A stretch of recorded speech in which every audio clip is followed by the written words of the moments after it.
فکر مو پکې کول بالکل جایز ده. د افغانستان د فتح څخه وروسته ټول مجاهدینو د شکر سجده ادا کړله، بالکل جایز ده. الله پاک اولاد درکړي یا بله خوشحالي در باندې راولي، ښه نعمت درکړي، نو بالکل یوه سجده کول دا جایز ده او مستحب عمل ده. خو د سنتو د واجب او د لازم په سترګه به نه ګوري چې څوک همیشه لزوم ورباندې کوي، یعنی لازم ورباندې اوسي هر وخت کې. دغه معلم یا له دغه د ریاضیاتو استاذ نه پوښتنه کیږي، وایي ته څنګه مسلمان سوې؟ وایي زه یو صورت مسلمان کړم، هغه صورت چې د رسول الله صلی الله علیه وسلم د تره په اړه باندې نازل شوی دی، د ابو لهب. د ده نوم عبدالعزا و.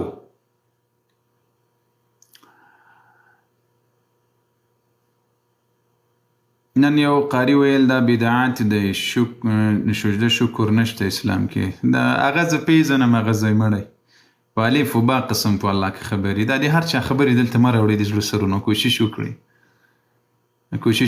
هغه ځای مړی که کله د ما ویډیوګانې ورغلا کړي په خپله هلته بیا جوړې کړي، بیا یې نشر کړي، یا د بل چا په فرض و سنتو باندې نه پوهېږي. کاشکې دی په فرض و سنتو باندې پوهېدلی، په احکامو د لمانځه نه پوهېږي، په بدعاتو کې غږېږي.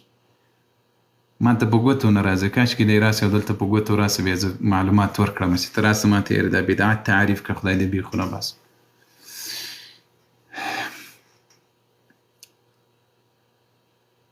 وایي زه دغه صورت مسلمان کړلم چې د رسول الله صلی الله علیه وسلم د تره په اړه نازل شوی، ځکه په دې صورت کې تبت یدا ابي لهب وتب ما اغنى عنه ماله وما كسب سيصلى نارا ذات لهب وامرأته حمالة الحطب في جيدها حبل من سيصلى نارا. لده سره د جهنم د اور وعده الله جل وعلا کړې ده لا ابو لهب سره. دا د نبی علیه السلام سکترو.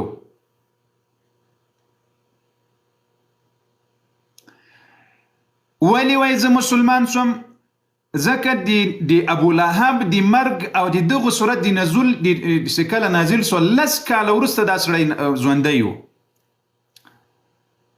رسول الله صلی الله علیه وسلم باندې چې کله سورة المسد نازل شول 10 کاله ابو لهب ژوندی ول. نو په 10 کاله کې که چیرې د ایمان راوړی وی نو د قرآن به العیاذ بالله دروغ ثابت شوی. د ده په اړه چې کومه پرېکړه کړې وه نو دروغ به ثابت شوی.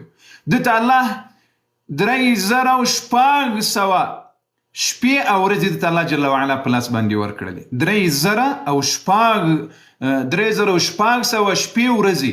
نو چې یو ورځې کولی شوی چې د قرآن وای دروغ ثابت کړی وای، خو ده وای ثابت نه کړلی شول. نو زه وای پوهه شوم چې دا قرآن د الله رښتونی کتاب ده او کلمه د شهادت یې ویله چې اشهد ان لا اله الا الله و اشهد ان محمد رسول الله.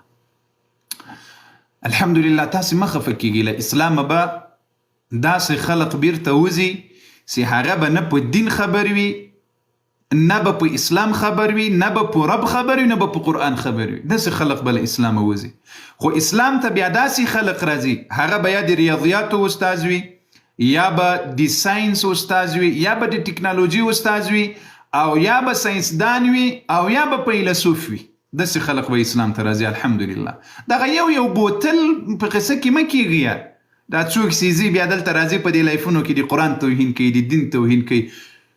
دا 1400 کاله کې تاسو زه یو خبره وکړم، ډېرو خلقو په اسلام پسې وغپل، په محمد رسول الله پسې وغپل.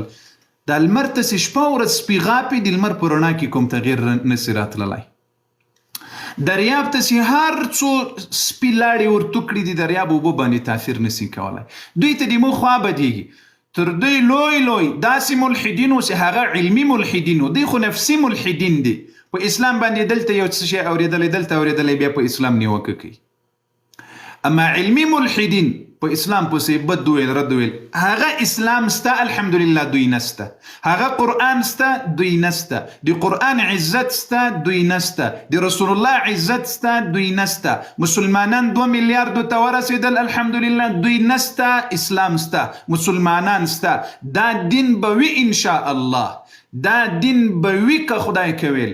که څوک مني که نه مني، که څوک بد پسې وایي که نه پسې وایي. پوه شوئ په دې خبره؟ نو په دې ځان مه خفه کوئ. دا الحمدلله حق دین مو ده. د میوو ونو ته طبعا څوک لوټي ورولي، اما سپیداران ولاړ په دې دښتو کې، څوک په قصه کې هم نه وي. راسي یو څوک تفریحي مجلس ته د موږ ډېرې پوښتنې مه کوئ دوستانو، پوښتنې ډېرې مه کوئ قربان مسلم. راسي یو څوک نعت راته ووایسته، شعر راته ووایسته، ترانه راته ووایسته، د وطن د قاري صاحب زنګ ووهه مهمه خبره ده. نو خو زه دلته نه پوهېږم ما زنګ تر اوسه پورې کار کوي که نه کوي. ښه په دې ځای کې اوپشن د تاسو اوپشن